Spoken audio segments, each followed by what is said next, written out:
Hello everyone and welcome to Chef Shelley's Kitchen.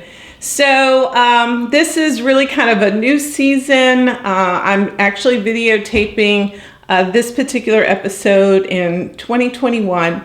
And so I thought I would change things up a little bit from the norm, that I would not come to you only with a recipe. We are still going to do that. After all, this is Chef Shelley's Kitchen. But also just maybe a word of inspiration, something to think about. So I'm going to start every episode with a thought, and we might elaborate on it a little bit more as we go throughout the episode, or I just repeat it at the end. So the first one that I want to start off with is thinking about the blessings of God.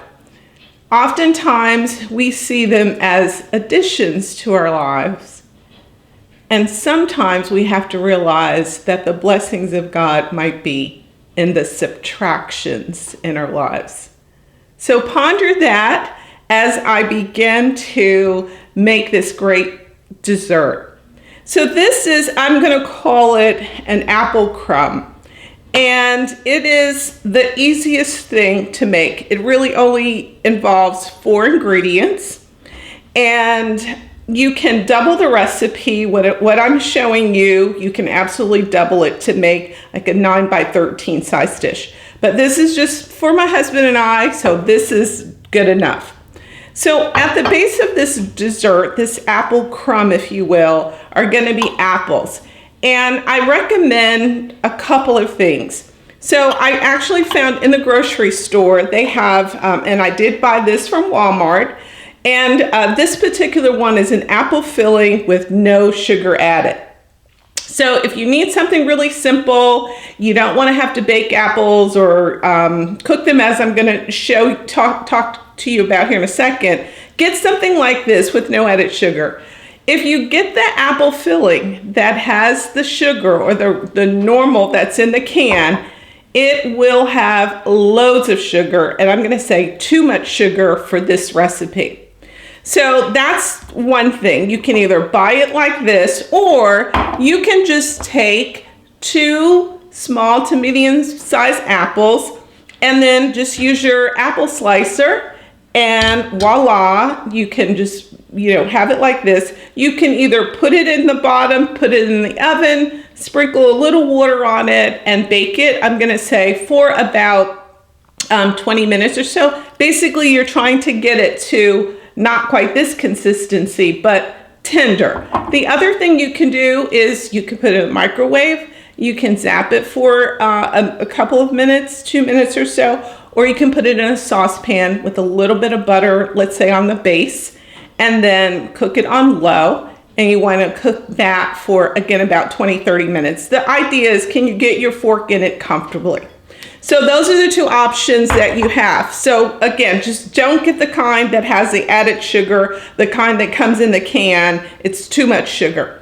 So for today, I'm going to actually use the apples in the jar, because this show is about simple, right? And delicious, but it's also about healthier. So I'm taking the simple route and also hoping it's healthy.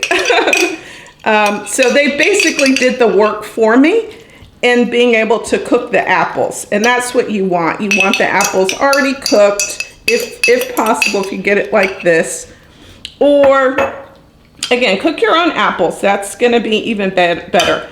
In terms of types of apples, I would recommend, if you're going to get it from the produce section, I would recommend you use like Gala or Macintosh. Just sweet apples, because this is going to be a large part of where your natural sugars come from. And so you're just going to spread it on the pan, just like this, okay? If you have a larger one, again, you're going to have 2 of these, and you're going to need 4 small to medium sized apples. All right, now that we have that as our base, what we're going to do is, this is actually half a box of yellow cake mix. So this is going to be your crumb, if you will. And you're just going to spread this evenly on top of your apples, okay? And it might seem like it's a lot. Again, you're going to want that, believe it or not.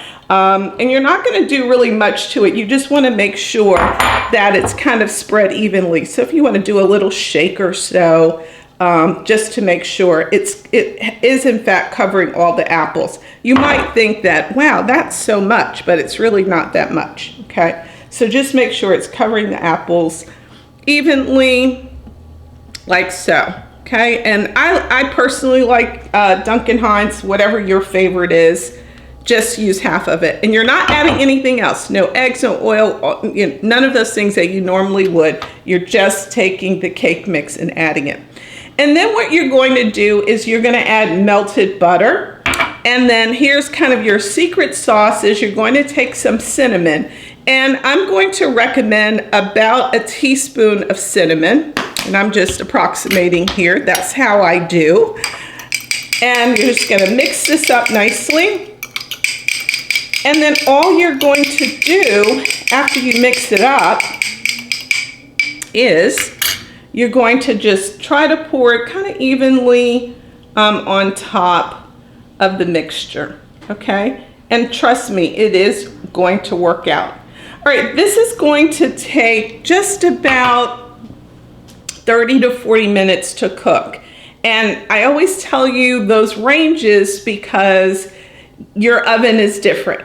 I've got a gas oven, you might have electric, and so it really does in fact vary. So what I always do in those cases is I'm gonna look at it at 30 minutes. I'm gonna set my timer on my oven for 30 minutes. I'm gonna look at it and I can tell by how it looks.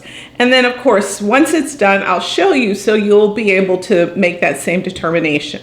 All right, so we're gonna go on now. We're gonna put it in the oven and I'm gonna put it in the oven on 350. Check it at 30 minutes and then we'll come back, okay? All right, we'll be back. Okay, out of the oven, we have it. I want to certainly show you, and hopefully we can get maybe a little close up. I'll wait for the camera to get a little close up of what this looks like.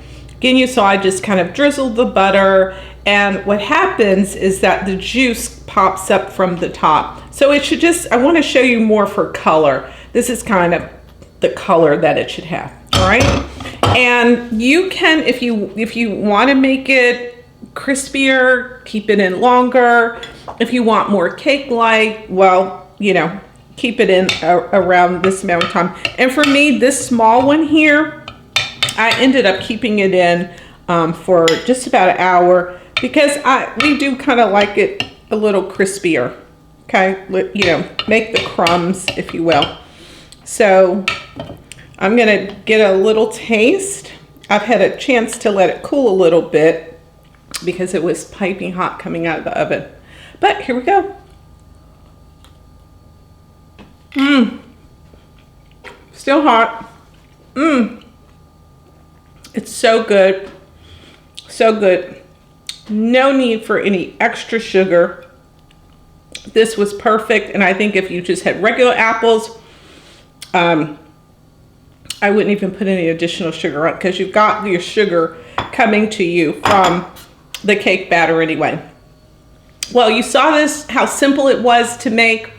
I hope you enjoy this as much as I do. It goes great with some vanilla ice cream. So that's what I'm gonna put on the side next. Enjoy, enjoy, enjoy. And remember the life principle that I talked about.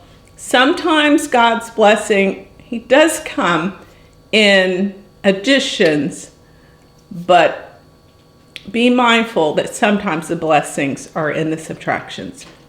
Thanks for joining me. And if you haven't subscribed to my channel, just click on my picture in the little circle and tune in every other week. I come out with a new episode, something simple, delicious, and healthier, and a thought to ponder about life. Thanks again. Bye-bye, everyone.